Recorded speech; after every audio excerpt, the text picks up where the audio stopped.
countdown. Listen.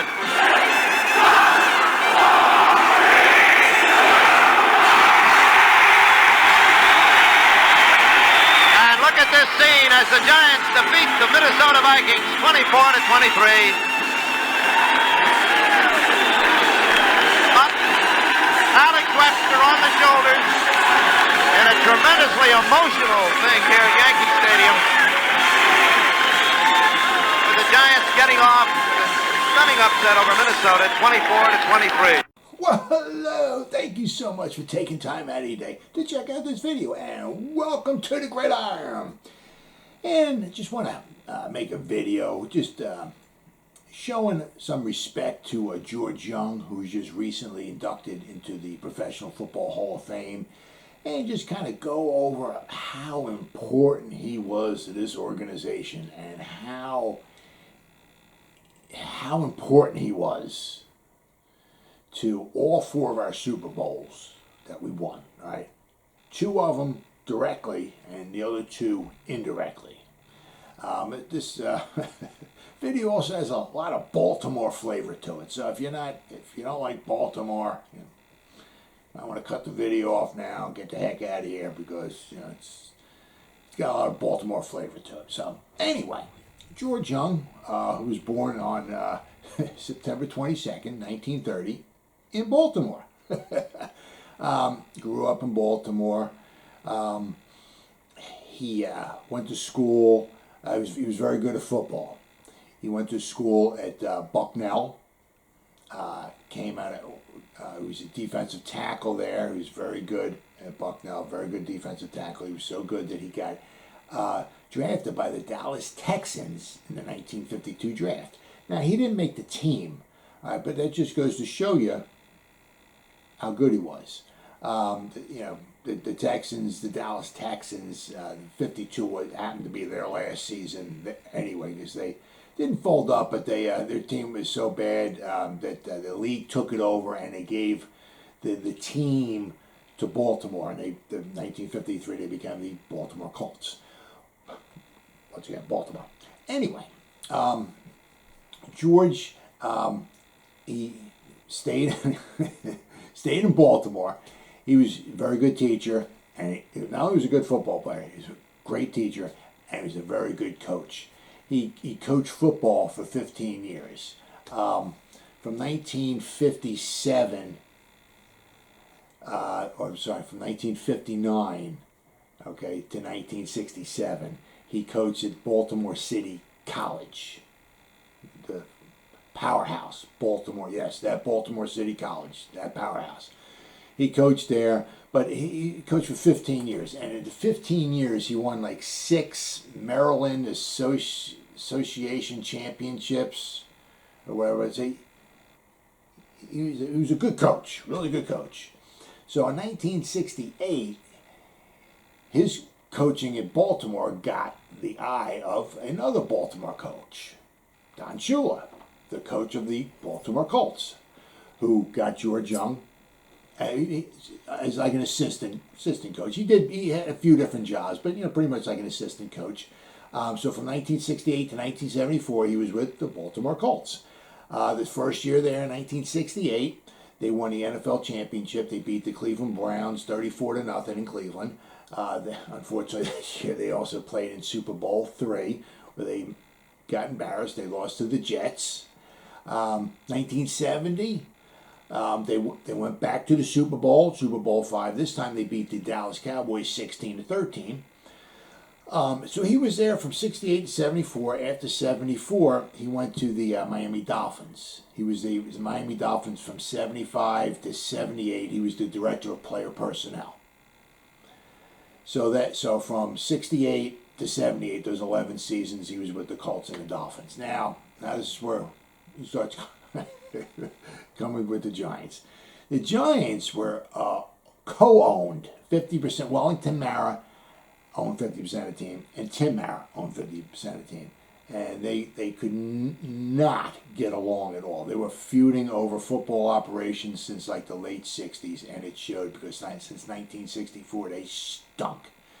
They didn't know how to draft. They didn't know how to do anything. They were horrible. and they were just constantly feuding. They could not get along, and a lot of times two heads are better than one, except if they can't get along. So basically, they were the GM, they were everything, and they just could not get along about anything. And it was so bad that there was a point in time, 78 or 79, where they were in the home games. They had to put a partition between the two of them because they couldn't get along at all. So they decided after 78, they had the miracle of the Meadowlands, where the Giants blew the lead. Herm Edwards picked up the fumble from Larry Zonka, ran it in for a touchdown.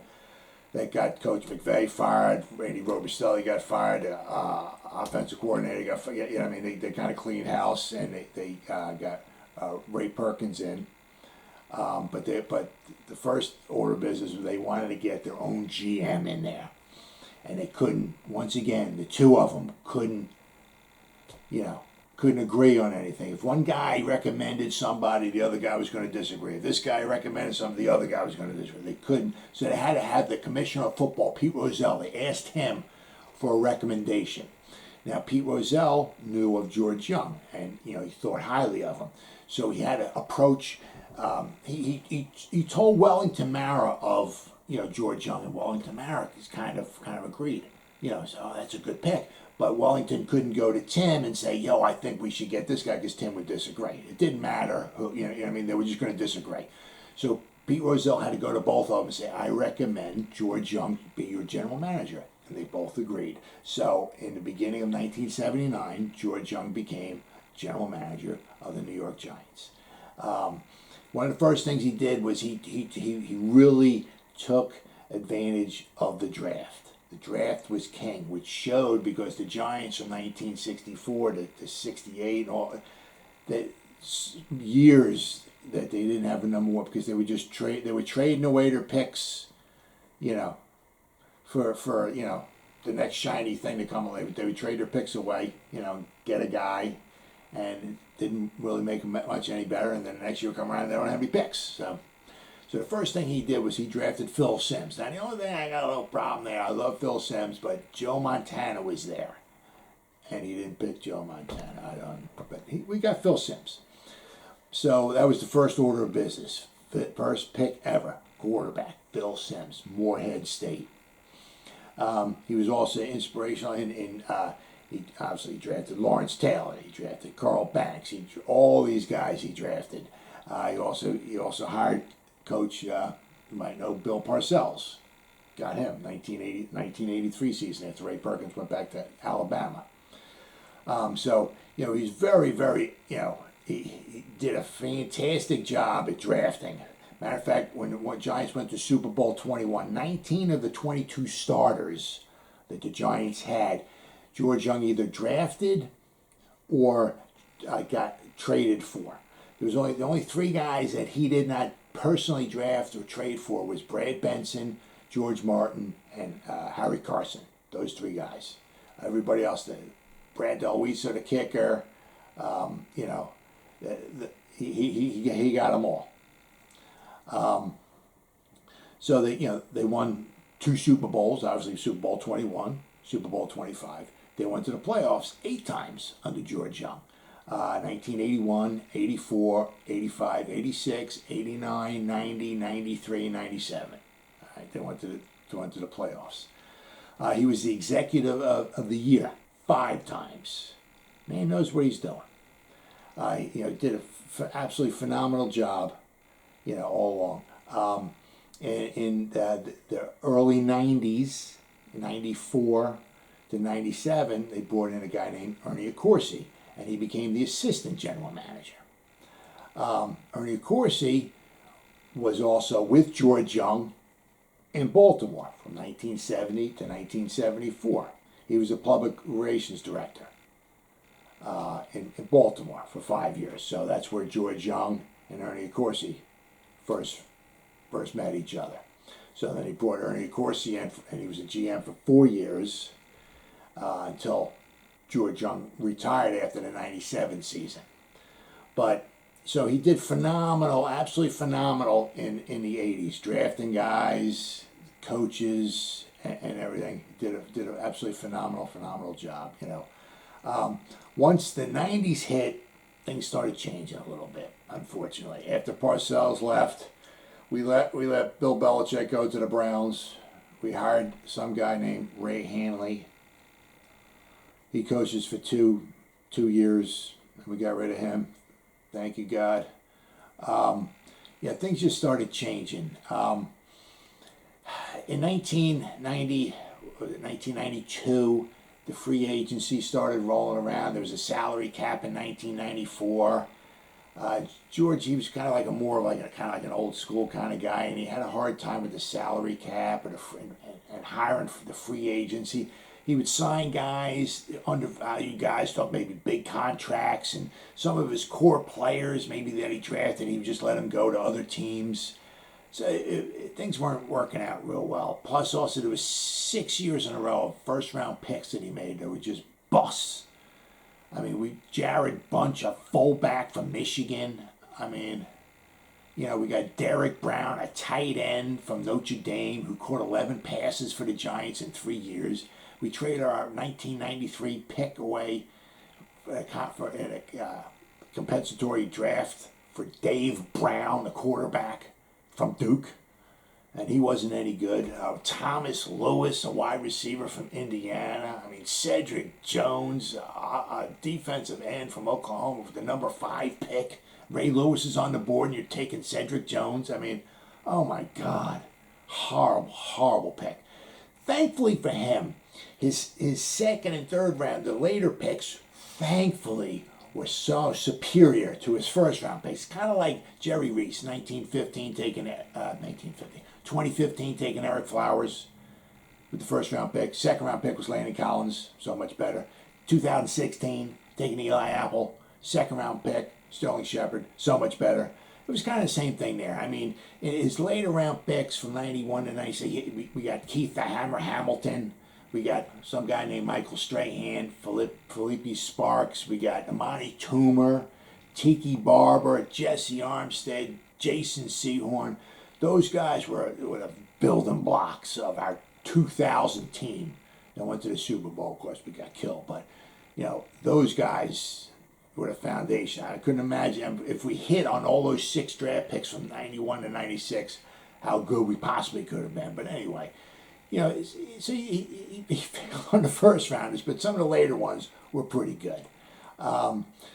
So he retired after the 1997 season. In February of 98, he retired, and he handed the torch over to Ernie Accorsi, who was under George Young for 4 years. So he kind of got a good idea how to run a team and draft and all that and everything.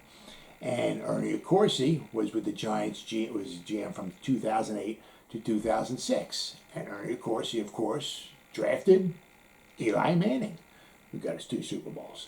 So that's where George Young was directly responsible for our Super Bowl 21 and Super Bowl 25 victories, and the other 2 after the 2007 and 2011, because we got Eli Manning, because Ernie Accorsi drafted Eli. So George, all in all, was phenomenal. He was so inspirational. He was a real great guy. And I said, I mean, without him, we wouldn't have won. Probably wouldn't have been in the Super Bowl, in Super Bowl 21 or 25. He was so inspirational. The guys, the coach, Bill Parcells, the players he got, absolutely fantastic. Unfortunately, the 90s weren't quite the same, but he got us those 2 championships, and then he taught Ernie Accorsi how to become a GM, and Ernie Accorsi got us the players and Eli Manning to win the next 2 Super Bowls. And if you ever wind up going or put it on your bucket list to go to Canton, Ohio, the Professional Football Hall of Fame, I highly recommend it. The people in Ohio, it's a great time. The people in Ohio are fantastic. I was born in New York, born in Queens, moved out to Long Island, spent 13 years there, came down here, South Jersey. I'm about 15, 20 minutes from Philadelphia. I hear 4-letter words all the time. I went to Ohio 2 times, came to the Football Hall of Fame twice. Not one time did I ever come back from there hearing a 4-letter word. Matter of fact, the first time we were driving back with my son, I remember saying, dude, you know, we were there for like 3-4 days. I don't remember hearing one 4-letter word the whole time we were there. Simply amazing. The people at Canton are phenomenal. They're so nice, so polite, so happy, so easygoing. The Football Hall of Fame is a phenomenal event. So I highly recommend that you go there. And if you do, make sure you find George Young. Find his bust. We'll go over to him and say, tip your cap to him. Say, hey, George, thanks. Thanks for the Super Bowls. Us Giants fans appreciate it. Unfortunately, you can't thank George in person because, sadly, he died of a rare neurological disease on September 8th, 2001, at the age of 71. Well, as always, guys, thank you so much for taking time out of your day to check out this video. You guys stay safe out there and go Giants! Woo!